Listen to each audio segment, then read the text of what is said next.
बंदी छोड़ सतगुरु रामपाल जी महाराज की जय। बंदी छोड़ कबीर परमेश्वर जी की जय। सभी को राम राम सत साहेब। ये जो पवन दास है इसको सतगुरु रामपाल जी महाराज जी ने गुरुद्रोही घोषित कर रखा है। और ये जो बंदा है ये मैनेजमेंट पे सवाल खड़ा करता है। मैनेजमेंट पे सवाल खड़ा करने का मतलब है सतगुरु रामपाल जी महाराज जी के ऊपर सवाल खड़ा करना, क्योंकि मैनेजमेंट को सतगुरु रामपाल जी महाराज जी ने बनाया और ये काल का दूत है। इसकी बातों में ना, इसके जासे में ना। ये क्या करता है, सतगुरु रामपाल जी महाराज जी की वाणी को उठाता है और उन वाणियों को क्या करता है, अपने हिसाब से घुमा करके लोगों के सामने पेश करता है, जिससे कि ये हीरो बन जाता है और मैनेजमेंट को जो है ये वो जो है गलत घोषित कर देता है। और सतगुरु रामपाल जी महाराज जी को की आड़ में ये अपना धंधा चला रहा है। मरी वीडियो देखना, आज इसकी पूरी पोल पट्टी खोल देंगे। सर्वप्रथम हमारे दिलो दिमाग से इस तरह की घटिया भ्रमणा निकल जानी चाहिए कि संत रामपाल जी स्वयं कबीर परमात्मा ना होकर एक सामान्य संत ही होंगे। यदि हम अपने घर या दरबार में कबीर जी की समझे जाने वाली दाढ़ी मूछ वाली हाथ से बनाई हुई काल्पनिक फोटो को भगवान का दर्जा देकर दरबार में या घर की दीवारों पर टांग रहे हैं, तो असली कबीर सतगुरु रामपाल जी भगवान जी उस घर से सैकड़ों कोस दूर रहते हैं। तत्व ज्ञान हो जाने पर ना ही हमने उस दाढ़ी मूछ वाली कबीर साहिब जी की समझे जाने वाली काल्पनिक फोटो का जून के महीने में प्रकट दिवस मनाना है, और यदि अज्ञानता में कोई मनाता है तो हमने उस जगह शामिल भी नहीं होना। ऐसा भी एक बात बताओ, सतगुरु रामपाल जी महाराज जी जो है बरवाड़ा में भी प्रकट दिवस मनाते थे और करोथा में प्रकट दिवस मनाते थे। सतगुरु रामपाल जी महाराज जी ने हर बार कबीर साहिब का प्रकट दिवस मनाते थे। मुझे ये बताओ कि आपके पास ये आदेश कब आया कि प्रकट दिवस नहीं मनाना? ये सतगुरु देव जी ने कब आदेश दिया भाई कबीर साहिब का प्रकट दिवस नहीं मनाना? यानी कि सतगुरु रामपाल जी महाराज जी के जो आदेश है उनको हटा करके आप अपने आदेश लागू कर रहे हो। भाई साहब, आप कौन होते हो हमारे सतगुरु रामपाल जी महाराज जी के आदेशों को कैंसिल करके अपने आदेश लागू करने वाले? गुरु भाई, एक भगत कह रहा था जी, पिछले जून के सत्संग में परमात्मा के प्रगट दिवस पर वो हमारे पास मिलने आया था, तो उसने बताया जी हमारा वहां जाके बैठ के थाली थोड़ी लेके पहुंचने इतनी देर ज्यादा लग जाती है क्यों भीड़ घनी हो रही है। वहां बैठने के बाद भोजन आने में देरी नहीं लगती। संत जहां से आगे का रास्ता ना स्वयं सतलोक आश्रम मैनेजमेंट हरियाणा को पता है और ना ही बेचारी भोली संगत को। साध संगति के अभाव में काल प्रेरणा से इनका हर एक कदम प्रतिदिन बर्बादी की तरफ ही बढ़ता जा रहा है। इतिहास गवाह है, परमेश्वर कबीर जी के भक्ति मार्ग में सबसे बड़ा रोड़ा उनके अपने समझे जाने वाले अर्थात उनके आसपास या साथ साथ रहने वाले ही पैदा करते हैं। काल निरंजन उनके आसपास ही अपने दूत भेजता है। 600 वर्ष पहले कबीर परमेश्वर जी ने जिस मरे हुए कमाल नाम के लड़के को जीवित करके अपने पुत्र की तरह पाल पोसकर बड़ा किया था, उसे शिक्षा और दीक्षा दी। अंत में वही कमाल नाम का लड़का गुरुद्रोही साबित हुआ और संगत को कबीर जी से दूर करने लगा। विचार कीजिए फिर आज वह काल निरंजन कैसे चुप बैठ सकता है, क्योंकि आज तो साक्षात वह कबीर परमात्मा 8 सितंबर 1951 को गांव धनाना जिला सोनीपत हरियाणा में संत रामपाल जी महाराज जी के रूप में प्रकट होकर भक्ति प्रदान करके दुनिया को मोक्ष का मार्ग दिखा रहे हैं। तो इस बात से चिंतित होकर काल निरंजन ने अपने सारे के सारे दूत उन्हीं के आसपास परिवार व रिश्तेदारों के रूप में ही पैदा कर डाले। मुख्य दूत संत रामपाल जी का छोटा भाई महेंद्र, दूसरे नंबर के दूत संत रामपाल जी के चारों बेटा बेटी, पत्नी, रिश्तेदार तथा गांव-गांव में फर्जी आश्रम के अंदर और कुछ फर्जी आश्रम खोलकर बैठे कोऑर्डिनेटर व नामदान संचालक हैं। रामपाल जी महाराज जी की वीडियो आपको सुनवाते हैं। सतगुरु रामपाल जी महाराज जी ने इसके ऊपर जो है गुरुद्रोही का आरोप लगाया है। संजय और इस पवन को दोनों गुरुद्रोही घोषित कर रखा है और सतगुरु रामपाल जी महाराज खुद ये भी बता रहे हैं कि इस बंदे ने जो है सतगुरु रामपाल जी महाराज जी के परिवार पे और उनके भाई पे झूठे आरोप लगाए हैं, गलत आरोप लगाए हैं। तो सतगुरु रामपाल जी महाराज जी से बड़ा प्रमाण और किसका होगा? और जो इन आंखों देखकर प्रमाण को भी नहीं मानने, वो तो महामूर्ख इंसान होगा जो इन आंखों देखो प्रमाण को भी नहीं मानेगा। प्रमाण दिखाते हैं आपको। मंजू बेटा, हाँ जी जी, मैंने पता लगा है ये संजय जो पवन है वो बकवास कर रहे हैं कि मैनेजमेंट नो नहीं होने देता, मैनेजमेंट ऐसे नहीं कर रहा, गलत है। हाँ जी, ये मैनेजमेंट मेरा ही बनाया हुआ है जी और बिल्कुल जिम्मेदार भक्त है। मैंने ड्यूटी लगा रखी है, जो कर रहे हैं मेरी सहमति से मेरे से पूछ कर करें जी जी। और जितने भी नामदान केंद्र खोले हैं जी जी, वो मेरी आगे से खोले जाते हैं, ठीक है जी जी।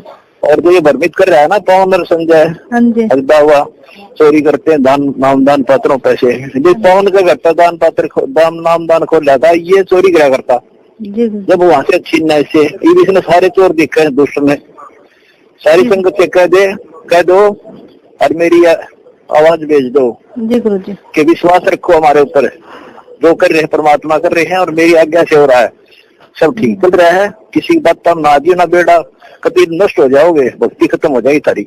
ये तो काल के दूत हैं, काल में भेज रखी है तारा नाश करने खातिर।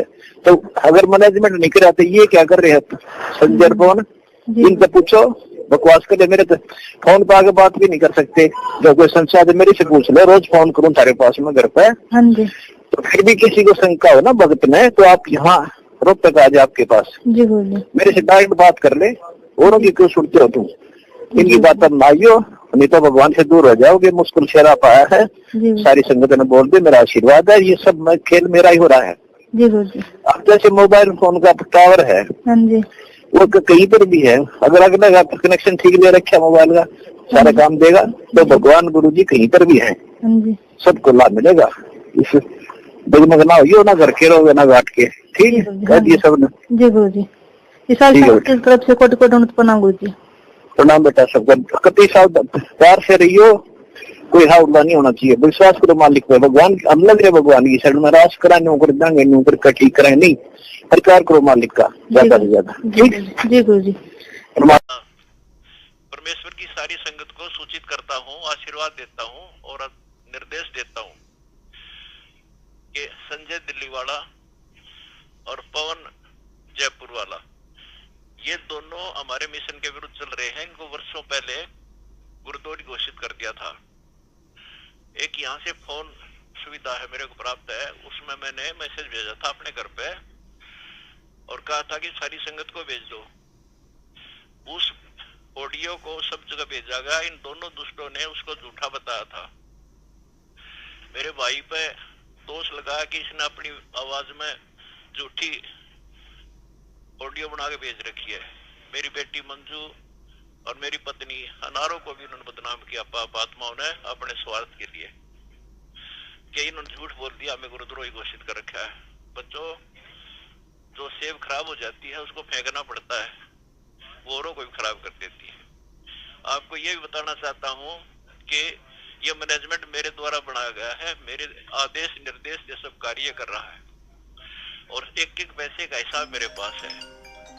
और इस पवन के खिलाफ दास ने एसपी साहब हिसार को यहाँ से लिखित रिपोर्ट भेजी है और उसके खिलाफ मुकदमा दर्ज कराया है कि इसने मेरे भक्तों को लूट लिया झूठ बोल बोल के।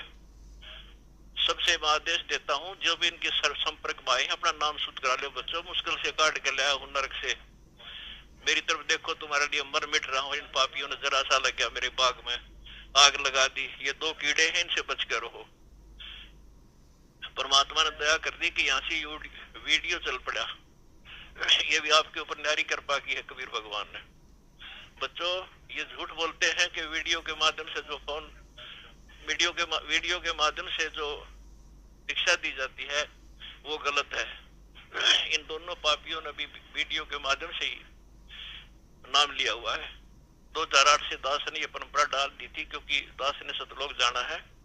ये मिट्टी का शरीर है, वो इलेक्ट्रॉनिक शरीर है, एक जैसा काम कर रहा है। लाखों करोड़ों भक्तों को इतना सुख हुआ है, गिनती नहीं हो सकती। इन पापियों से बचो, रहम करो मेरे ऊपर, अपने कर्म बनाओ, वापस आ जाओ। ये मना करते आश्रम मत जाओ। दास ने आश्रमों के अंदर आपको पाला पोसा और इस योग्य किया है। आश्रमों में जाओ। आश्रमों का निर्माण मेरे आदेश निर्देश से हुआ है। एक एक पैसे का मेरे पास हिसाब है। बच्चों, मेरी ओर देखो और इस गंदे लोग से निकलो। ऐसे काल के दूत तो बहुत आएंगे। संगत में कुसंगत उपजाए, जैसे बण में बांस, ये बांस उग के रामखोर आग लगाएंगे मेरी संगत में। और जल्दी आके अपना नाम शुद्ध करा लो। सबको माफ कर दिया, ठीक है, गलती हो जाती है। पापी लोग बड़ी चतुर हैं, ये इन्होंने बड़ी साफ सुथरी झूठ बोल बोल कर तुम्हें मेरे से दूर कर दिया। और संजय दिल्ली के खिलाफ भी मैंने डीजीपी हिमाचल को यहाँ से रिटर्न कंप्लेंट भेजी थी, उसके खिलाफ भी कार्रवाई चल रही है। अभी आपने सतगुरुदेव जी के विचार सुने। सतगुरु रामपाल जी महाराज जी ने बताया है कि मैनेजमेंट जो है उनका ही बनाया हुआ है और जो भी काम हो रहा है उनके ही आदेश अनुसार हो रहा है कि जो भी आश्रम बनाए जा रहे हैं, नामदान सेंटर खोले हैं, वो सतगुरु रामपाल जी महाराज जी के आदेश से ही खोले जा रहे हैं। और ये पवन जो है गुरुद्रोही है और इसके संपर्क में कोई ना आए। अब ये क्या करते हैं कि ये कहते हैं कि ये जो वीडियो है ऑडियो फर्जी है, क्योंकि भाई अब इनकी पोल खुल रही है तो फर्जी तो बताई गई है, क्योंकि इनका धंधा बंद हो जाएगा अगर ये यहाँ भर ले गए। तो अब कारण क्या है, अब ये जो बंदा है इसकी और दिखाता हूँ। ये कहता है कि ये जो ऑडियो वीडियो आती है फर्जी होती है।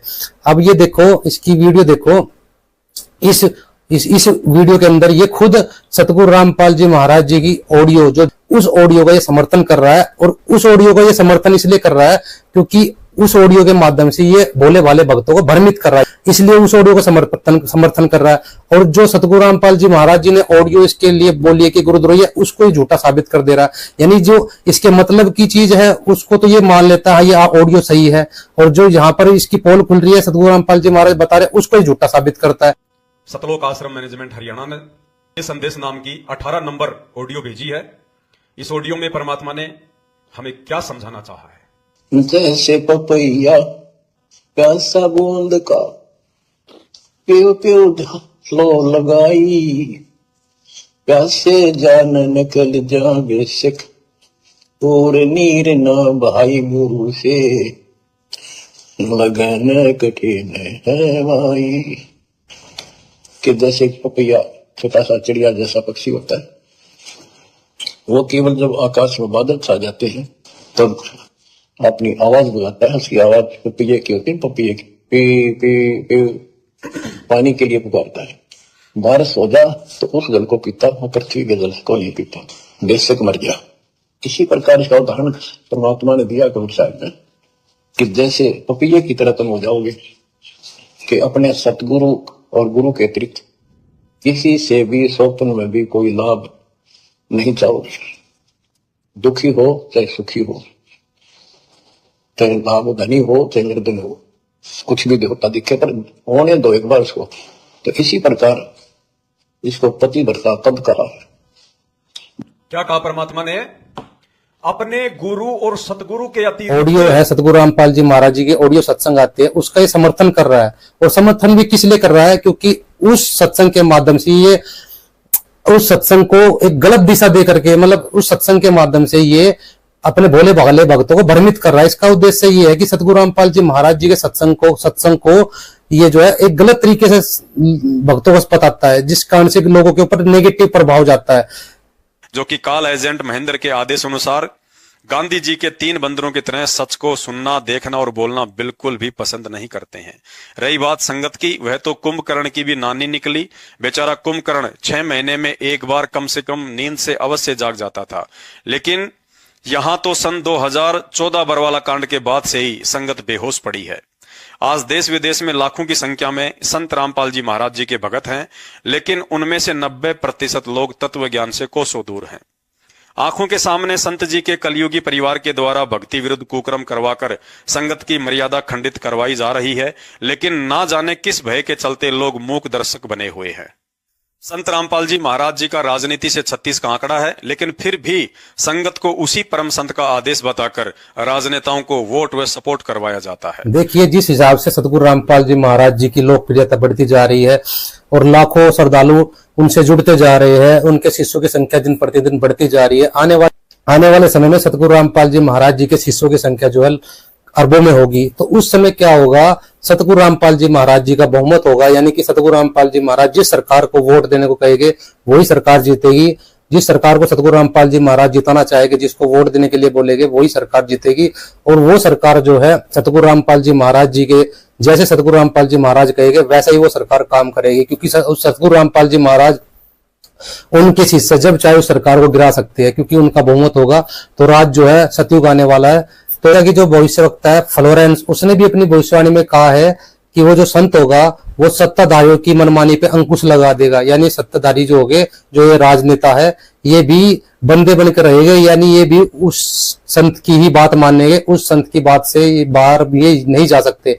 तो वह अपना कार्य वैज्ञानिक ढंग से करेंगे उनकी कृपा और प्रयत्न से मानवीय सभ्यता में नई जागृति आवेगी। विश्व के समस्त जनसमूह में नई चेतना का संचार होगा। लोक शक्ति का एक नया रूप उभर कर सामने आएगा, जो सत्ताधारियों की मनमानियों पर अंकुश लगा देगा। जो राजा लोग अपनी मनमानी बकवाद करते हैं, उस संत के अनुयायी उनको विवश कर देंगे कि बंदे बनकर रहो, बकवाद बहुत दिन कर ली तुमने। विश्व के समस्त जनसमूह में नई चेतना का संचार होगा। लोक शक्ति का एक नया रूप उभर कर सामने आएगा, और जो सत्ताधारियों की मनमानियों पर अंकुश लगा देगा, राजनेताओं के ऊपर।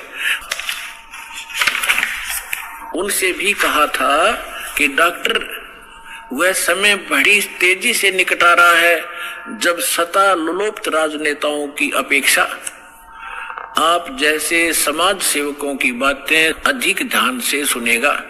21वीं सदी के आते आते एक नई विचारधारा पूरे विश्व को प्रभावित करेगी।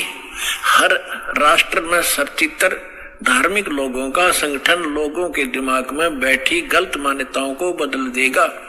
यह विचारधारा भारत से प्रस्फुटित होगी। राजनीति को तो आज नहीं तो कल समर्थन देना पड़ेगा। ये तो शुरुआत है। सतगुरु रामपाल जी महाराज आगे आने वाले समय में पता नहीं क्या क्या करते हैं। दूसरी बात जो है, जब हम किसी को वोट देते हैं तो अगर हम अपने हिसाब से किसी को वोट देते हैं, देखो वोट तो किसी को देनी पड़ेगी और एक नागरिक का कर्तव्य बनता है कि किसी अच्छे नागरिक को चुने। लेकिन वोट देखो, वोट तो किसी न किसी को देनी पड़ती है, क्योंकि एक नागरिक का कर्तव्य बनता है, उसको वोट देनी पड़ती है। तो लेकिन अपने हिसाब से अगर हम वोट देते हैं तो वो जो जितने भी पाप कर्म करता है वो जो है हमें भोगने पड़ते हैं, उसका कुछ रेशों में पाप हमें भी लगता है। लेकिन जब हम अपने गुरुदेव जी के आदेश अनुसार किसी को वोट देते हैं, गुरु जी जब कहते हैं भाई इसको वोट दे दो, गुरु जी के आदेश अनुसार हम जब किसी पार्टी को वोट देते हैं तो उसके जो जितने भी पाप कर्म वो करता है उसका पाप हमें नहीं लगता, क्योंकि हमने जो वोट दी है वो उस नेता को नहीं दी, हमने अपने गुरुदेव जी को वोट दी है, गुरुदेव जी ने आगे वो वोट दी है। तो वो जो भी कुछ होगा उसको परमात्मा अपने आप झेल लेंगे अपने आप। सतगुरु रामपाल जी महाराज समर्थ है, कोई आम इंसान नहीं है, वो साक्षात परमात्मा कबीर साहब के अवतार है। संत रामपाल जी महाराज जी ने कभी भी किसी जाति विशेष या समुदाय का समर्थन नहीं किया, लेकिन आज उन्हीं का आदेश बताकर भगत समाज को हरियाणा के जाट आरक्षण में बैठा दिया जाता है। देखिए, समय अनुसार बदलना पड़ता है। समय जो है जरूरी नहीं कि जैसा पहले चल रहा था आगे भी वैसा चलता रहेगा, क्योंकि सतगुरु रामपाल जी महाराज जी की शिष्यों की संख्या बढ़ती जा रही है और पूरे विश्व को शरण में लेना है। तो सतगुरु रामपाल जी महाराज उसके लिए कौन सा दाव लगाएंगे वो हम भी नहीं जानते। तो हमें बस अपने गुरुदेव जी के आदेश अनुसार चलना है। जाटों को तो रामपाल जी महाराज जी ने जो जाटों को आरक्षण का जो समर्थन दिया था वो किसी विशेष जाति यानी जाट जाति या किसी विशेष जाति के लिए नहीं था, वो एक 36 बिरादरियों का जो एकता भाईचारे का संदेश सतगुरु रामपाल जी महाराज जी ने दिया था। क्योंकि सतगुरु रामपाल जी महाराज जी के जो शिष्य है वो सभी जातियों के शिष्य है, कोई जाट है, कोई झिम्मर है, कोई ब्राह्मण चमार, तो सभी जातियों के शिष्य सतगुरु रामपाल जी महाराज जी के है। तो वहां पे सतगुरु रामपाल जी महाराज जी के शिष्य जब जाटों के साथ खड़े हुए थे तो 36 बिरादरी के लोग वहां पर खड़े हो गए थे, कोई एक बिरादरी नहीं थी वहां पर के।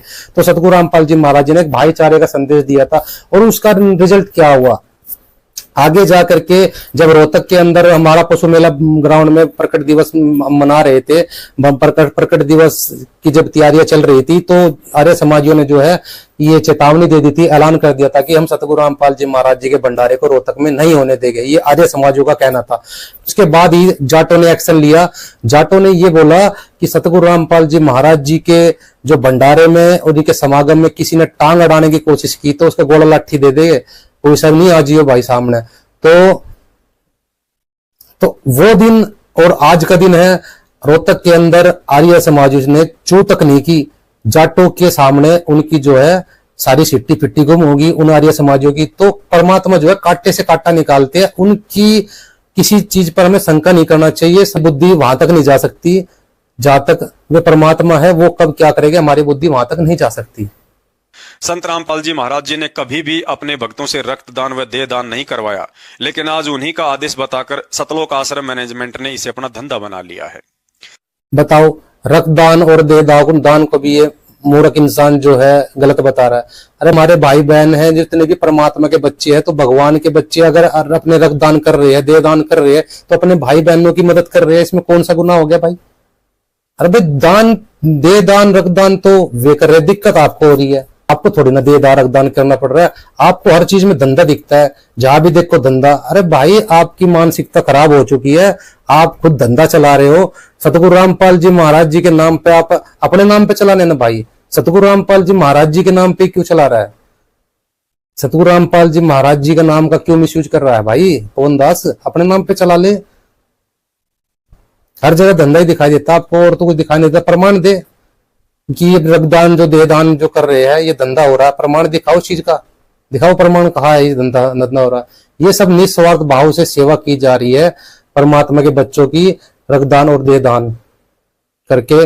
जितने भी हर दो महीने में जो भंडारा होता है, समागम होता है, उसमें जो कैंप लगते हैं, देहदान रक्तदान किया जाता है, ये परमात्मा के बच्चे अपने भाई बहनों की मदद कर रहे हैं ताकि हमारा समाज सुधरे और कोई भी भाई बहन किसको खून की जरूरत ना रहे। सभी को खून मिलना चाहिए, किसी की जान बच जाए, किसी के या किसी के देहदान से किसी की आंखों की रोशनी वापस आ जाए, इससे अच्छा क्या हो सकता है। संत रामपाल जी महाराज जी ने 27 वर्षों में एक आश्रम के अलावा कहीं कोई दूसरा आश्रम या नाम दीक्षा केंद्र नहीं खोला, लेकिन सन 2014 में उनके जेल जाते ही उनके कलयुगी परिवार ने संगत के भोलेपन का फायदा उठाकर अपने धार्मिक धंधे के लिए जगह जगह पर 600 से ज्यादा नाम दीक्षा केंद्र व कई आश्रम खोल डाले, जहां आए दिन ज्योति व पाठ के नाम पर भगत समाज के साथ करोड़ों में ठगी की जा रही है। और जैसे कि आपने अभी वीडियो में देखा था, सतगुरु रामपाल जी महाराज जी ने खुद वीडियो में बताया था कि जितने भी नामदान सेंटर और ये आश्रम खोले जा रहे हैं ये मेरी इजाजत से खोले जा रहे हैं। और महाराज जी ने भी बताया था कि मैनेजमेंट जो है मेरे ही आज्ञा अनुसार काम कर रहा है। तो ये जो पवन है सरासर झूठ बोल रहा है, ये जो है संगत को भ्रमित करने की कोशिश कर रहा है। अब जैसे 2014 से पहले एक ही आश्रम था, क्योंकि संगत बहुत कम थी तो एक ही आश्रम था, तो वहां पे नामदान सेंटर भी था, तो धीरे धीरे संगत बढ़ने लगी। आज 10 साल में सतगुरु रामपाल जी महाराज जी की संगत बहुत ज्यादा बढ़ चुकी है। तो जैसे जैसे संगत बढ़ेगी उतनी ही आश्रमों की जरूरत पड़ेगी। तो अब उसी हिसाब से जब संगत बढ़ेगी तो नामदान सेंटरों की भी जरूरत पड़ेगी। ये तो है नहीं कि भाई संगत परेशान होगी कि इतनी दूर से संगत एक ही नामदान सेंटर पे आती रहेगी। तो जब पूरे विश्व को शरण में लेना है, तो नामदान सेंटरों की संख्या भी बढ़ानी पड़ेगी और आश्रमों की संख्या भी बढ़ानी पड़ेगी। और ये पवन दास भी आश्रमों के समर्थन में है। ये इसकी अभी वीडियो क्लिप दिखाता हूं मैं, वीडियो क्लिप देखिए। ये खुद कह रहा है आश्रमों के बारे में कि आश्रम जो है, दूसरों के जो आश्रम है वे भी तो हमारे काम आएंगे। ये देखिए इसकी वीडियो। देखना अभी ये सारा पैसा तुम्हारा जो तुमने इनको पात्रों को दिया है सब बर्बाद हो गए। ये नकली संतों के आश्रम हमारे तो काम आएंगे आने वाले समय में। अरे तुम्हें विश्वास नहीं है क्या अपने भगवान के वचन पर? जब पूरी दुनिया में संत रामपाल जी का नाम होगा, संत रामपाल जी का ज्ञान होगा, दूसरा कोई गुरु नहीं होगा, दूसरी कोई भक्ति नहीं होगी, तो ये नकली संतों के आश्रम क्या काम आएंगे? ये मुजरा करने के काम नहीं आएंगे, ये हम भक्तों के काम आएंगे। तो धैर्य नहीं तुम्हें, विश्वास नहीं तुम्हें। दूसरों की चीज पे नजर रखे हुए है, इसकी नजर हमेशा दूसरों की चीज पे रही है। ये किसका कहने का मतलब है, जो दूसरे धर्म गुरुओं के, जो नकली धर्म गुरुओं के आश्रम है वो हमारे तो काम आएंगे, मतलब तेरे काम आएंगे, तू ले ले, बैठ जाओ ना आश्रम में। गुरु महाराज अपना पैसा लगा करके अपने आश्रम बना रहे, उनको ये रिजेक्ट कर रहा है। और जो दूसरे नकली धर्म गुरु उनके आश्रमों पे नियत डुबाए बैठा ये, और कह रहा है कि आश्रमों की जरूरत नहीं, फिर वो नकली आश्रम का फायदा उठाकर गुरु आदेश बिना जगह जगह नाम दीक्षा केंद्र व आश्रम खोलकर धर्म को धंधे में बदल दिया है। इसका कहना है कि जो मैनेजमेंट जो है आश्रमों में दान करवा रहा है, जो संगत जो आश्रमों में दान कर रही है, नामदान सेंटर पे दान कर रही है, वो जो है ठग रही है। ये खुद ये दान ले रहा है। तेरे को किसने आदेश दिया भाई दान लेने का? इसकी वीडियो देखो। ये गुरुदेव भगवान के भक्ति विधान अनुसार दान हमेशा सुपात्र को ही किया जाता है, कुपात्र को नहीं। और सुपात्र केवल सतगुरु रामपाल जी भगवान हैं। उनके अलावा यदि आप किसी भगत को दान करते हैं तो भविष्य में परिणाम भी भयंकर होंगे। शंका, साध संगति से जुड़े भाई बहन भी तो सेवाओं के लिए दान करते हैं, क्या ये गलत नहीं है? साध संगति से जुड़े सत्सेवक भाई बहनों द्वारा मुझ पवन दास को जो पैसा भेजा जाता है वह पैसा सोच समझकर नादान संगत को जगाने के लिए सेवा राशि के रूप में दिया जाता है, ना कि दान के रूप में। अभी आपने देखा, ये खुद कह रहा है कि सेवा के नाम पे पैसा दिया जाता है, वो दान नहीं कहलाता। अरे भाई, और दान किसने कहे है? जब संगत ने तेरे को दे दिया तो दान ही तो हो गया, चाहे उसमें तू कहीं भी यूज कर, उसने दान दे दिया ना तेरे को। और दान किसने कहे है? और खुद दान लेता है। सतगुरु रामपाल जी महाराज जी के 11 आश्रमों में भंडारा चलता है देसी घी का, पूरे वर्ल्ड को निमंत्रण दिया जाता है। तो वहां पर जो अगर संगत दान करती है तो उनका पैसा जो है दान में लगता है और वो जो है पुण्य मिलता है। वो संगत वहां पे सभी संत साधु संत भोजन खाते हैं। और ये जो पवन दास है, इसको किसने आदेश दिया भाई दान लेने का? मैनेजमेंट को गुरुदेव जी ने आदेश दे रखा है दान लेने का। तो इस पवन दास को किसने आदेश दिया दान लेने का? तू क्यों लेता है भाई दान? तेरे को किसने आदेश दिया? और कहता है ये नामदान सेंटर फर्जी है। जब तेरे घर पे नामदान सेंटर था वो फर्जी नहीं था, और जब तेरे घर से नामदान सेंटर उठवा दिया तो सारे नामदान सेंटर फर्जी हो गए, है ना? चोर को सब चोर नजर आते हैं भाई। संगत को भी लगने लगा है कि गुरुजी का असली आशीर्वाद हमें या तो इन नामदान केंद्रों पर मिलेगा या फिर आश्रमों में मिलेगा। लेकिन यह संगत की अज्ञानता है जो ऐसा सोचती है। लगता है कि गुरुदेव भगवान आश्रम में या नामदान केंद्रों पर ही मिलेंगे या वहां जाने से और चढ़ावा चढ़ाने से ही प्रसन्न होंगे। तो फिर यह भी मान लेना कि आपके द्वारा अपने घर पर दरबार लगाकर तीनों समय की आरती करना, दंडोत प्रणाम करना, मंत्र करना, ज्योति जलाना सिर्फ एक ढोंग है, पाखंड है। सतगुरुदेव जी ने कब कहा कि आश्रमों में नहीं जाना है, दान नहीं करना है, पुण्य नहीं करना है? सतगुरुदेव जी ने कब कहा है कि भाई ये जो तुम तीनों टाइम की आरती करना, घर पे ही तीनों टाइम की आरती करना और जोत लगाना ये भी ढोंग होगा? ये कब कहा सतगुरु रामपाल जी महाराज ने? भाई अपना आदेश चला रहा है सतगुरु रामपाल जी महाराज जी की आड़ में, ठीक है? ये तेरे घर के नियम बनाए हुए हैं, सतगुरु रामपाल जी महाराज जी के नियम नहीं है, ठीक है? कहा कब ये आदेश दिया गुरु जी ने भाई? गुरुदेव भगवान ने सत्संग में बताया कि उपदेश लेने के बाद भगत का घर ही मिन्नी आश्रम बन जाता है, जहां तीनों समय की भगवान की आरती होती है, भगवान की चर्चा होती है, सत्संग सुनते हैं, भगवान के आगे ज्योति जलाई जाती है। गुरुदेव भगवान कहते हैं, दिल अंदर दीदार दर्शन बाहर अंत ना जाइए, काया माया कहां बपूरी तन मन शीश चढ़ाइए। नाम उपदेश के बाद गुरु भगवान भगत के साथ पल पल साईं की तरह साथ रहते हैं, वरना ये काल हमें पल भर भी मर्यादा में ना रहने दे।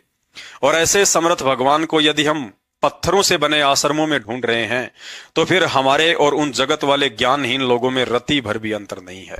भाई साहब आपने कहा ढूंढा था परमात्मा को? आपको परमात्मा कहाँ मिले थे? वो जो पत्थरों से बना आश्रम है उसी में तो आपने सतगुरु रामपाल जी महाराज जी से नाम दीक्षा ली थी। जंगल में बैठ के थोड़ी ना ली थी आपने नाम दीक्षा। जो भगवान को पत्थरों से बने मंदिर और मस्जिदों में ढूंढते रहते हैं। यदि गुरुदेव भगवान साक्षात शरीर रूप में किसी आश्रम में विराजमान हों तो उनके दर्शन करने के लिए हमारा उन आश्रमों में जाना उचित है। और यदि गुरुदेव उस आश्रम में विराजमान नहीं है, जैसे आज 2024 में हिसार जेल में बैठे हैं, तो ऐसी स्थिति में उन आश्रमों में जाना मूर्खता है। भाई साहब ये आदेश गुरुजी ने कब दिया? प्रमाण दिखाओ कि जब मैं आश्रम में ना हूं तो आश्रमों में नहीं आना है। ये आदेश गुरुजी ने कब दिया? अपना ही आदेश चला रहा, बिना मतलब हवा में तीर मार रहा है, अपना आदेश चला रहा। भाई तू ये मना करते आश्रम मत जाओ, दास ने आश्रमों के अंदर आपको पाला पोसा और इस योग्य किया है। आश्रम में जाओ, आश्रमों का निर्माण मेरे आदेश निर्देश से हुआ है। एक एक पैसे का मेरे पास हिसाब है। बच्चों मेरी ओर देखो और इस गंदे लोग से निकलो। ऐसे काल के दूध तो बहुत आएंगे, संगत में कुसंगत उपजाए जैसे बड़ में बांस, ये बांस उगे रामखोर आग लगाएंगे मेरी संगत में। और जल्दी आके अपना नाम शुद्ध करा लो, सबको माफ कर दिया, ठीक है, गलती हो जाती है। पापी लोग बड़ी चतुर हैं, ये इन्होंने बड़ी साफ सुथरी झूठ बोल बोल कर तुम्हें मेरे से दूर कर दिया। गुरुदेव कहते हैं, स्वर्ग सात आसमान पर भटकत है मनमोड, खालिक तो खोया नहीं इसी महल में ढूंढ। अर्थात हे नादान प्राणी, तू क्यों उस घट घट और घर घर में विद्यमान गुरुदेव भगवान को अपने से दूसरी जगह पर ढूंढता हुआ फिर रहा है। जब तुझे गुरु रूप में परमात्मा मिल गया, मोक्ष प्राप्ति की विधि बता दी, फिर तू क्यों कस्तूरी वाले हिरण की तरह दान धर्म के नाम पर मंदिर मस्जिद और आश्रमों में धक्के खाता फिर रहा है? खाली इस भाई साहब का कहना है कि घर में ही रहो, अपने घर में ही, अपने अंदर ही भगवान है और अपने घर में ही ज्योत बत्ती लगाओ, अपने घर में ही बैठ के ही भक्ति करो। अगर घर में बैठ के भक्ति करनी होती तो सतगुरुदेव जी को यहाँ धरती पे आने की क्या जरूरत थी भाई? अपना आप ही कर लेते घर में बैठ के भक्ति। तो सतगुरु रामपाल जी महाराज जी क्या बताते हैं, सत्संग में क्यों बार बार जाना चाहिए, किन किन कारणों से सत्संग में जाना चाहिए, आश्रम में जाना चाहिए? बहुत से कारण होते हैं जिन कारणों से अपने सतगुरुदेव जी के आश्रमों में जाना चाहिए। सुनिए सतगुरुदेव जी के मुख कमल से।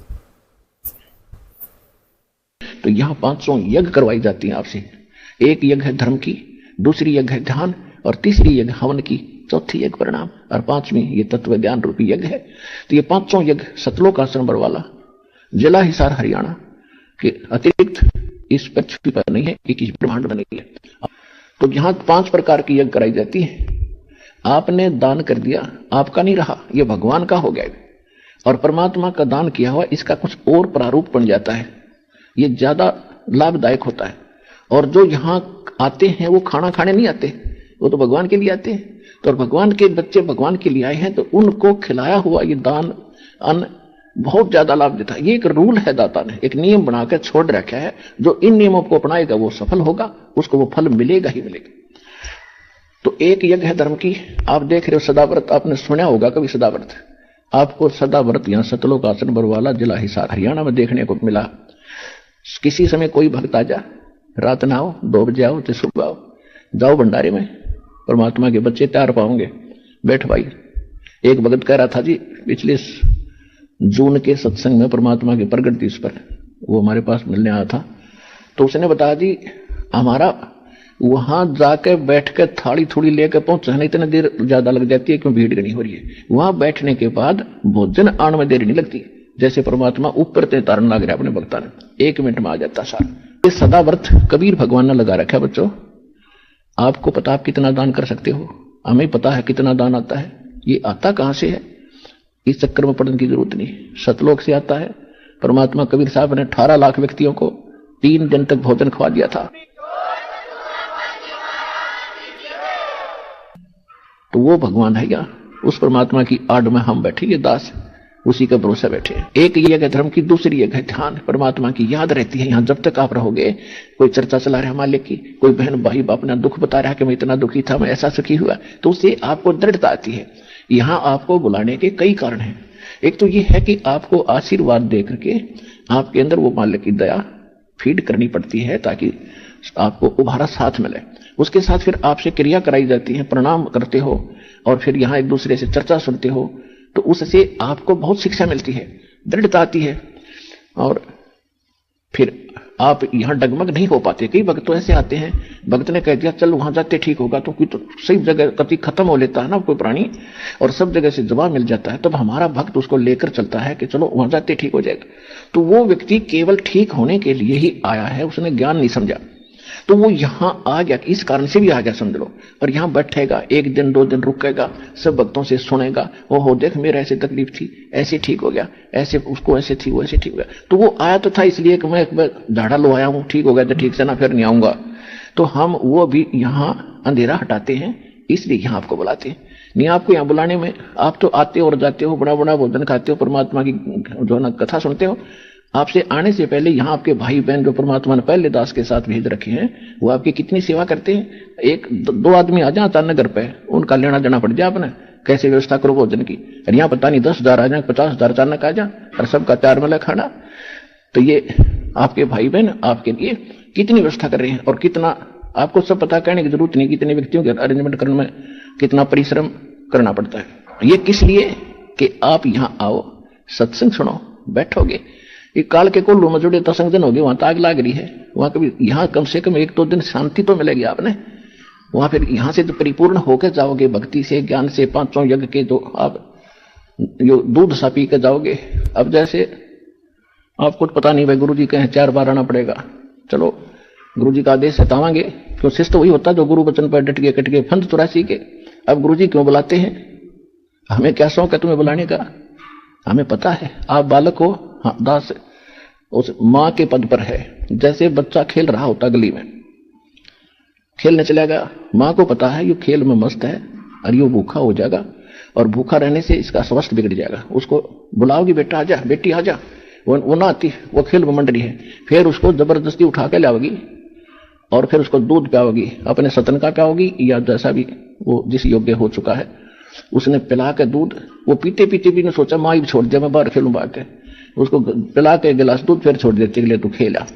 तो पुण्यात्माओं यहाँ आपको बुला के ये सत भक्ति और ज्ञान और सत आशीर्वाद के दूध पिला के फिर छोड़ देते हैं, ले खेल आओ थोड़े दिन और तुम, और फिर आ जाना। तो कई भक्त तो वो फला करता है अपन आत्माओं इसके साथ साथ, क्योंकि आपको यहाँ की व्यवस्था से परिचित कराते हैं।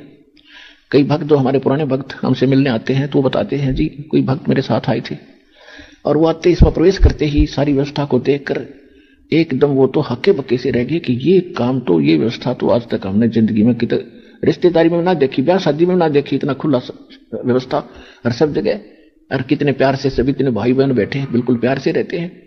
आत्मा यहाँ आते ही गदगद हो जाती है। तो ये साधु संत हो आप पिछले जन्म जन्मांतर के, लेकिन आपका कर्म बिगड़ने जा रहा था, यदि ये मार्ग ठीक ना मिलता तो आप देखो, किसी भी फील्ड में सफल होने के लिए दो चीजें जरूरत होती है। एक ज्ञान की जरूरत होती है, एजुकेशन, दूसरा एसोसिएशन यानी संगति, माहौल की जरूरत होती है। तो सतगुरु रामपाल जी महाराज जो भंडारे करते हैं 2 महीने में, एक माहौल क्रिएट करते हैं। सभी भगत भाई वहां पर आते हैं, देखते हैं, जैसे नए नए भगत आते हैं तो बहुत कुछ देखकर भी सीखते हैं, और राम नाम की चर्चा होती है वहां पर। तो पर भक्ति मार्ग में ये बहुत ज्यादा जरूरी है। माहौल एक अलग ही रोल प्ले करता है। जैसे महाभारत में एक योद्धा था, उसका नाम मैं भूल गया, जयद्रथ क्या नाम था, मेरे नाम ध्यान नहीं है। तो अर्जुन ने उसको मारने की शपथ खा ली, क्योंकि उसने जो है अभिमन्यु को मार दिया था। तो उस अभिमन्यु को मरे मरे को मारा था उसने। तो अर्जुन ने उसको शपथ खाई कि शाम तक इसको मार दूंगा। तो कौरवों ने सोचा कि इस योद्धा को बचा लो, अगर ये अर्जुन के हाथ नहीं लगा तो अर्जुन शाम तक अपने प्राण त्याग देगा, और इसने शपथ खा ली है। तो सभी कौरव उसको बचाने में लग गए, और अर्जुन जो है उसको ढूंढ नहीं सका। और तो श्री कृष्ण जी ने क्या किया, माहौल क्रिएट किया, ऊपर बादल छा गए, ऐसा कर दिया जैसा कि शाम हो गई हो। शाम के समय युद्ध नहीं होता था, जब सूर्य अस्त हो जाता था युद्ध समाप्त हो जाता था। तो ऐसा माहौल क्रिएट कर दिया जैसे सूर्य अस्त हो गया हो। सूर्य अस्त हो गया तो अर्जुन जो है अपने जो है धनुष बाण जो है गिरा करके, अपने हथियार गिरा करके वो घुटनों के बल बैठ गया, और जो है सभी कौरव जो है हंसी उड़ाने लगे। और जो वो जो योद्धा था उसको कौरवों ने आगे कर दिया।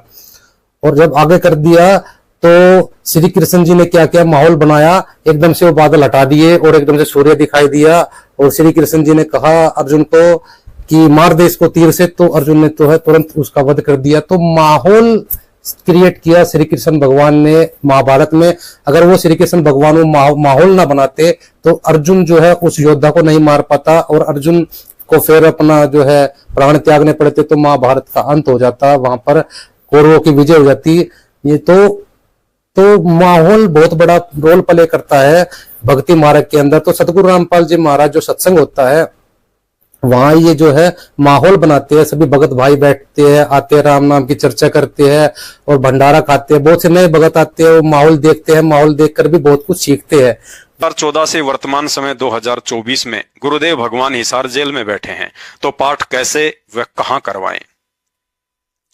गुरुदेव भगवान की अनुपस्थिति में भूलकर भी भावुक होकर या अज्ञानतावश किसी अन्य अनाधिकारी के कहने से पाठ करवाने के बजाय भगत ने अपने घर पर ही गुरुदेव को दंडवत प्रणाम करके साल में एक बार पाठ प्रकाश और ज्योति हवन यज्ञ का संकल्प कर लेना चाहिए।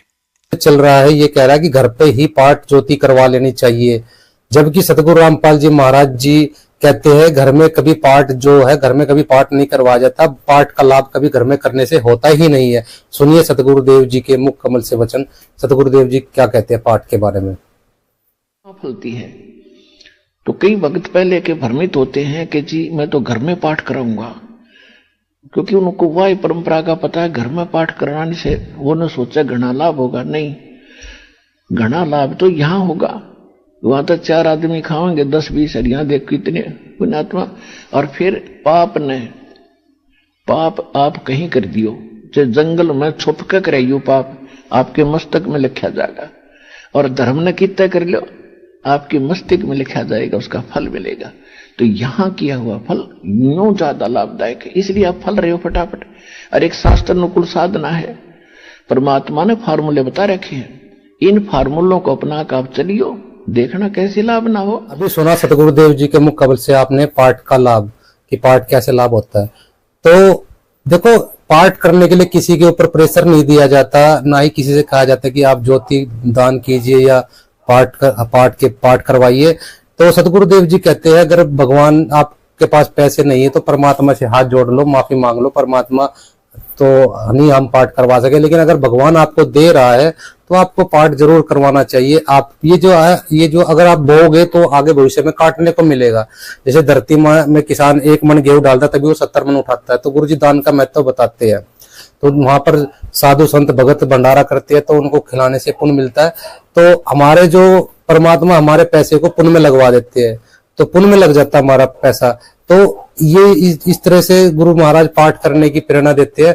अगर हम मान लो कोई पैसा दान पुण्य में नहीं लगाते हैं तो वो फिर डॉक्टर लोग ले जाते हैं उस पैसे को। तो इसलिए हमें दान पुण्य करना चाहिए। दान पुण्य करने से हमारे बहुत से पाप कर्म कट जाते हैं, भारी से भारी संकट टल जाते हैं। बाकी किसी के ऊपर प्रेशर नहीं दिया जाता कि आप दान ज्योति दीजिए या पाठ कीजिए। जो समझदार भगत होते हैं, भाई होते हैं, वो दान पुण्य करते हैं। जैसे मैं एक फैक्ट्री में काम करता था एक बार, तो वहां पर उस फैक्ट्री वो फैक्ट्री बंद होने के कगार पर थी। वहां पर जो है काशी विद्या जो है 10 पंडितों को बुलाया। एक पंडित ने 50,000 रुपए लिए हवन करने के लिए। वो 1 हफ्ता तक उन्होंने वहां पर हवन किया मंदिर अलग से मंदिर में, और सुबह 4 बजे उठकर काजू मेवा किशमिश की बर्फी खावे। और पूरा जब मतलब 8-10 दिन वो वहां पर रहे वो पंडित जी, उन्होंने खूब दबा के बर्फी खाई, माल खाया, मेवे। और जो है एक पंडित जी ने 50,000 रुपए लिए थे और 10 पंडित जी आए थे। ये समय 5 लाख रुपए ले गए और धड़ी पक्का खाकर चले गए पंडित जी काशी विद्या। और वो जो कंपनी थी वो बंद होने के कगार पर थी, वो बंद ही होगी क्योंकि शास्त्र विपरीत साधना थी उनकी। शास्त्र अनुकूल साधना सतगुरु रामपाल जी महाराज जी के पास है। उपदेश लेने के बाद सरकार द्वारा मुफ्त में दिया जाने वाला राशन जैसे गेहूं, चावल, दाल, शक्कर, तेल आदि ले सकते हैं या नहीं। गुरुदेव ने बताया कि सरकार मुफ्त में राशन का वितरण जनता के टैक्स रूप में जमा किए गए पैसों से करती है, जो कि भगत के लिए जहर खाने के समान है। क्योंकि सरकार के पास जनता से जो टैक्स आता है उसमें शराब खाने से लेकर बूचड़ खाने, कत्ल खाने, मादक पदार्थों की फैक्ट्री, चोरी जारी, रिश्वतखोर, मिलावटखोर व हजारों की संख्या में 2 नंबर के काम धंधे करने वालों की काली कमाई का हिस्सा भी शामिल होता है। उस अन्न को यदि कोई भगत खाएगा तो उसके विचार बिगड़ने शुरू हो जाएंगे तथा भजन में अवश्य भंग पड़ेगा। कहते हैं जैसा खाओगे अन्न वैसा होगा मन, जैसा पियोगे पानी वैसी होगी वाणी। अतः सतगुरु भगत को चाहिए कि फ्री वाला अन्न चाहे किसी का भी क्यों ना हो उसे खाने से बचना चाहिए। ये भाई साहब जो पवन दास है ये नए नए नियम निकाल रहा है। सतगुरु रामपाल जी महाराज ने ये नियम कब निकाला? भाई सरकारी जो कोटे से जो है गेहूं अनाज नहीं ले सकते, अपने तरफ से ही अपने आप ही नियम बनाए खड़े हो तुम लोग। यानी कि सतगुरु रामपाल जी महाराज ने नियम कब बनाए आपको आज डिटेल से बता देता हूं। ये कहता है कि जो सरकारी जो राशन मिलता है गेहूं, दाल, चीनी, चावल, वो मत लो, वो पाप की कमाई से होता है। गवर्नमेंट को लोग पता नहीं किस किस तरीके से टैक्स देते हैं, किस कमाई से टैक्स देते हैं, यानी गलत तरीके से कमा करके गवर्नमेंट को टैक्स देते हैं।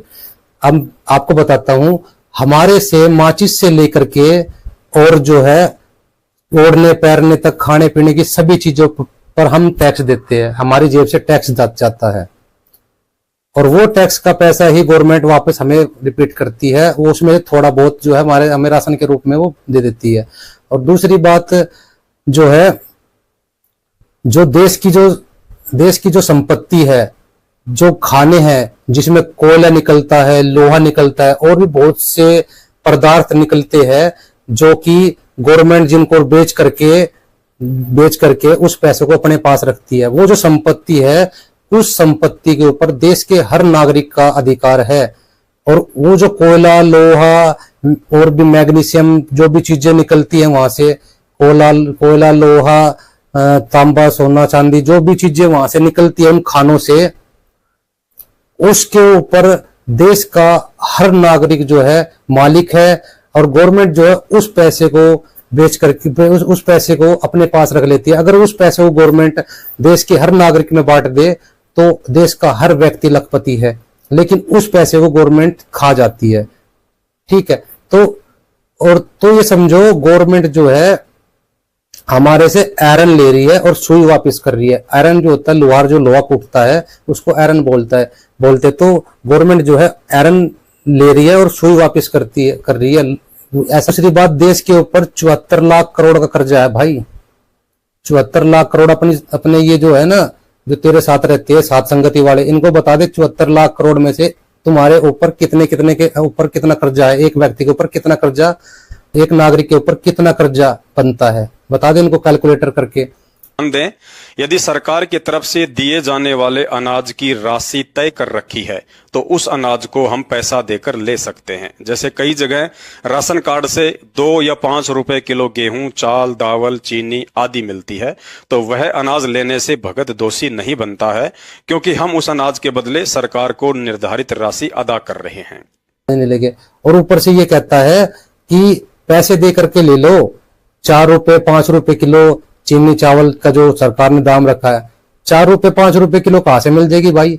25 रुपए तो सरकार किसानों से खरीद रही है किलो गेहूं, और तेरे को 4 रुपए 5 रुपए में तू ले रहा है उससे। अगर इतना ही बड़ा सत्सेवा बन रहा तो पूरे पैसे दे के लेना भाई, 25 26 50 जो भी उसका रेट बनता वो दे और ले गवर्नमेंट से, अगर इतना ही साथ संगति वाला बन रहा है भाई। शंका, यदि उपदेशी भगत ने फ्री का सरकारी राशन नहीं लेना है तो सरकार की तरफ से दी जाने वाली पेंशन भी लेनी चाहिए या नहीं? उपदेशी को विधवा पेंशन, बुढ़ापे की पेंशन या अन्य फ्री की पेंशन जो चुनावी सीजन या अपनी सरकार को बनाए रखने के लिए 500 या 1500 रुपए हर महीने दी जाती है, इस तरह की पेंशन भगत को नहीं लेनी चाहिए तथा गुरुदेव भगवान पर विश्वास रखकर व मर्यादा में रहकर भक्ति करते हुए अपना कोई भी छोटा मोटा काम करके ही परिवार का पालन पोषण करना चाहिए। यदि किसी कारण से आप इस तरह की सरकारी पेंशन लेना बंद नहीं कर सकते हैं तो पेंशन के उन पैसों से देसी घी खरीदकर घर पर ज्योति भी जला सकते हैं। विधवा, मैंने आपको प्रमाण दिखाया कि हम कितना टैक्स देते हैं और हमें जो है गवर्नमेंट जो है आयरन हमारे से ले रही है और सुई वापस कर रही है। मैंने आपको एग्जांपल दिया। और ये भाई साहब क्या कह रहा है कि अगर आप उसको अपने पास नहीं रखना चाहते, और जो ये खुद कह रहा है कि वो पाप का पैसा है जो वो विधवा पेंशन तुम्हें दे रही है या बुढ़ापा पेंशन दे रही है, ये कह रही है अगर तुम उसको अपने पास नहीं रखना चाहते तो उसकी जोत लगा दो। अरे भाई, जब वो पाप का ही पैसा हो गया तो फिर उसकी जोत भी क्यों लगवा रहा भाई? देव जी को बिना वजह बदनाम कर रहे हो तुम लोगों ने। घर के नियम इतने बना दिए है, लोग भी एक बार नाम लेने से पहले 100 बार सोचते हैं कि भाई इतने नियम हम कैसे पुगाएंगे। बिना वजह के नियम इस पवन ने बना के रख दिए है, और जब समाज के लोग उन नियमों को देखते हैं तो कहते हैं कि भाई हमारे से कैसे हो गया, हम तो भक्ति कर ही नहीं सकते। तो ये बेफिजूल के नियम जो तुम लाद रहे हो, ये सतगुरु रामपाल जी महाराज जी ने कब लागू किए? अगर कोई भगत पवन के पास फंस चुका है, इसकी बातों में आ चुका है, तो उसके सामने एक शंका खड़ी हो सकती है। वो ये सोच सकता है, या कोई भी भगत भाई, कि आखिर पवन दास सही है या मैनेजमेंट सही है। अगर आपके मन में अभी भी डाउट हो तो आप जो है, अगर आप पवन के जाल में फंस चुके हो तो इस पवन से कहिए कि हमें सतगुरु देव जी से बात करवा दीजिए, उनसे हम बात करना चाहते हैं, आप हमारी बात करवा दीजिए सतगुरु देव जी से। अगर ये बंदा सतगुरु देव जी से बात नहीं करवा सके, इससे पूछो कि सतगुरु देव जी से आप कितनी बार मिलकर आए हो? आपके पास सतगुरु देव जी से मिलकर आए हो, कोई वीडियो हो जिससे कि आप सतगुरु रामपाल जी महाराज जी के पास मिलकर आए हो, या कोई वीडियो हो जिसमें सतगुरु रामपाल जी महाराज जी ने आपको आदेश दिया हो नाम दान देने का या दान लेने का, कोई वीडियो दिखाइए सतगुरु रामपाल जी महाराज जी की। अगर ये ना दिखा सके तो आप जाइए धनाना धाम आश्रम में, वहां आप मंजू बहन के पास जाइए। मंजू बहन जो है आपकी जो है बात सतगुरु देव जी से करवा देगी, क्योंकि जेल धाम से तो जो मंजू बहन है और उनके परिवार के सदस्य है वो सतगुरु देव जी से बात करते हैं। और मंजू बहन की वे रिकॉर्ड वीडियो देखिए, मंजू बहन खुद कह रही है कि किसी को अगर कोई भी डाउट हो वो मुझसे बात कर सकता है और मुझसे मिल सकता है। और सभी भाई और बहनों को मेरी तरफ से सत साहिब। मेरा नाम मंजू है, मैं गुरु जी की छोटी बेटी बोल रही हूँ। वैसे तो हम सभी परमात्मा के बच्चे हैं, लेकिन सांसारिक दृष्टि से मैं गुरु जी की बेटी बोल रही हूँ। आज 4 अगस्त 2016 को मैं आप सबको ये बताना चाहती हूँ कि हम गुरु जी से सप्ताह में 2 बार मिलने के लिए जाते हैं। गुरु जी ने पवन, जयपुर और संजय दिल्ली को गुरुद्रोही बता दिया है, बहुत पहले ही बता दिया था। जो ये ऑडियो डाल रखी है पवन, जयपुर और संजय दिल्ली ने, ये बहुत पुरानी है। जो भी भगत इन पवन और संजय के संपर्क में आ चुका हो तो गुरु जी का आदेश है अपना नाम शुद्ध करवा ले। यदि किसी भी भगत को किसी प्रकार की कोई शंका हो तो हमसे संपर्क करके पूछ सकते हैं। ये मेरी माता जी है। हम सभी पूरा परिवार गुरु जी से मिलने के लिए जाता है। सत साहिब पंडित छोड़ सतगुरु पाल जी महाराज की जय हो। ये आपने देखा, बहन ने खुद बताया है कि किसी को भी अगर किसी के मन में शंका हो तो वो सतगुरुदेव जी से आकर बात कर सकता है और मैं उनकी बात करवा सकती हूँ। तो आप धनाना धाम जाकर मंजू बहन से मिलिए तो वो आपकी बात सतगुरुदेव जी से करवा देंगे और आपका जो है शंका जो है वो शंका का समाधान हो जाएगा। इस पवन दास की बातों में ना आए, ये एक नंबर का झूठा है। क्योंकि देखो, अगर आप जो है सतगुरुदेव जी से जब आप बात कर लोगे, आपको पूर्ण विश्वास हो जाएगा कि सतगुरुदेव जी का आदेश है, मैनेजमेंट के थ्रू वो अपना सारे कार्य कर रहे हैं, तो आप जब दान दोगे तो उस दान का और जो भक्ति करोगे उसका भी फल आपको मिलेगा। अगर आप इस गुरुद्रोही पवन की बातों में आकर के इसको दान दोगे और भक्ति करोगे इसके पक्ष में रह करके, तो आपकी भक्ति का सब नाश हो जाएगा और ना ही आपको कोई लाभ मिलेगा। इसलिए इस पवन से बचिए, ये ठग है, ये सतगुरुदेव जी की आड़ में अपना धंधा चमका रहा है और कोई इसका उद्देश्य नहीं है। इसने ये मान लिया सतगुरु रामपाल जी महाराज अब जेल से बाहर आने वाले नहीं है और तू अपना जो है अपना धंधा चमका के रहे। लेकिन ऐसा कुछ होना नहीं है। सतगुरु रामपाल जी महाराज कभी भी जेल धाम से बाहर आ सकते हैं। तो और ये जो बंदा है, इससे पूछ, ये जो बंदा है सतगुरु रामपाल जी महाराज जी ने कई बार इसको बुलाया है लेकिन ये एक बार भी मिलने नहीं गया। ये कहता है सतगुरु रामपाल जी महाराज परमात्मा है, सारी सृष्टि का रचनार है, लेकिन ये इससे पूछो अगर आप सतगुरु रामपाल जी महाराज जी को परमात्मा मानते हो तो क्यों नहीं मिलने गए जेल धाम में? आप एक बार भी जेल धाम में मिलने गए? आप कितने बार गए हो जेल धाम में मिलने? है आपके पास कोई वीडियो जिसमें सतगुरु रामपाल जी महाराज जी ने बताया हो कि आपको नाम देने का आदेश है या आपको दान लेने का आदेश है या आपको ज्ञान प्रचार करने का आदेश है? तो सभी भगत भाइयों से मेरी हाथ जोड़ के प्रार्थना है कि कृपया पवन की बातों में ना आए। पवन संजय जो है गुरुद्रोही है, इनसे के संपर्क में ना रहे। सतगुरु रामपाल जी महाराज जो है मैनेजमेंट के माध्यम से सारी क्रियाएं कर रहे हैं, सब कुछ कर रहे हैं। आप ये देख लो तूफान ज्ञान का तूफान किस दिशा से उठा हुआ है? ज्ञान का तूफान इस पवन की तरफ से उठा हुआ है या सतगुरु रामपाल जी महाराज जी की तरफ यानी मैनेजमेंट की तरफ से उठा हुआ है? जितना ज्ञान का प्रचार सतगुरु रामपाल जी महाराज मैनेजमेंट के माध्यम से कर रहे हैं, कोई नहीं कर रहा है। ये साफ दिखाई दे रहा है। इतने बड़े भंडारे हो रहे हैं, इतने बड़े बड़े आश्रम खुल रहे हैं, तो ये साफ दिखाई दे रहा है। इतने चैनलों पे सतगुरु रामपाल जी महाराज जी का सत्संग आता है और इतने बड़े बड़े आश्रम खुल रहे हैं, इतने नामदान सेंटर चल रहे हैं। सतगुरु रामपाल जी महाराज जी का जो ज्ञान है वो दिन दोगुनी रात चौगुनी तरक्की कर रहा है, मतलब पूरे विश्व में फैलता ही जा रहा है। पूरे विश्व में सतगुरु रामपाल जी महाराज जी के शिष्यों की संख्या दिन पर दिन बढ़ती जा रही है। तो सतगुरु रामपाल जी महाराज मैनेजमेंट के माध्यम से दिन रात मेहनत कर रहे हैं, यानी परिश्रम कर रहे हैं, पूरे विश्व को जगाने का प्रयास कर रहे हैं ताकि पूरे विश्व में सतगुरु रामपाल जी महाराज जी सत्य ज्ञान को प्रकाशित करके और पूरे विश्व का कल्याण करे और पूरे विश्व में शांति हो, सतयुग जैसा माहौल हो। तो आज के लिए इतना ही। सतगुरु रामपाल जी महाराज, बंदी छोड़ सतगुरु रामपाल जी महाराज जी की जय हो। सभी को राम राम सत साई।